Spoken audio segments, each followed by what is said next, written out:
Utah Audiobook Narrators present For the Blood is the Life and Other Creepy Classics, Volume 2. Narrated by Cindy Kay, Sean Jensen, L.D. Weller, Nancy Peterson, John Hopkinson, Alyssa Hickman Grove, A.J. Shuck, Zach Young, Eve Passeltiner, B.J. Harrison, Emma Faye, Jerry Harris, Adam Skousen, and Ellen Peterson. For the Blood is the Life. F. Marion Crawford. Narrated by Cindy Kay.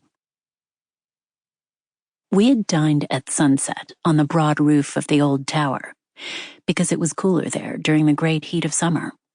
Besides, the little kitchen was built at one corner of the great square platform, which made it more convenient than if the dishes had to be carried down the steep stone steps, broken in places and everywhere worn with age.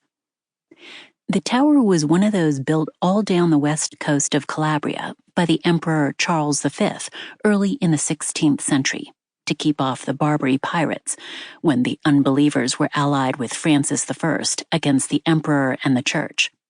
They've gone to ruin.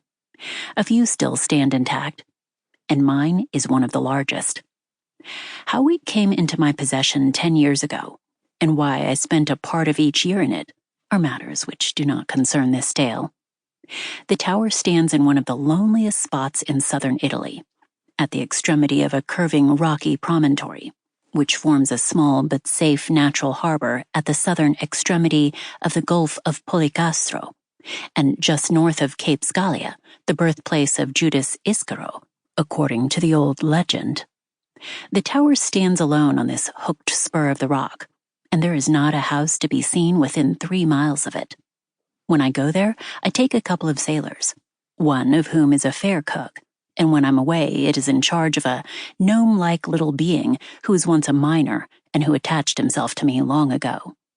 My friend, who sometimes visits me in my summer solitude, is an artist by profession, a Scandinavian by birth, and a cosmopolitan by force of circumstances.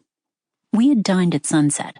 The sunset glow had reddened and faded again, and the evening purple steeped the vast chain of the mountains that embrace the deep gulf to eastward and rear themselves higher and higher towards the south.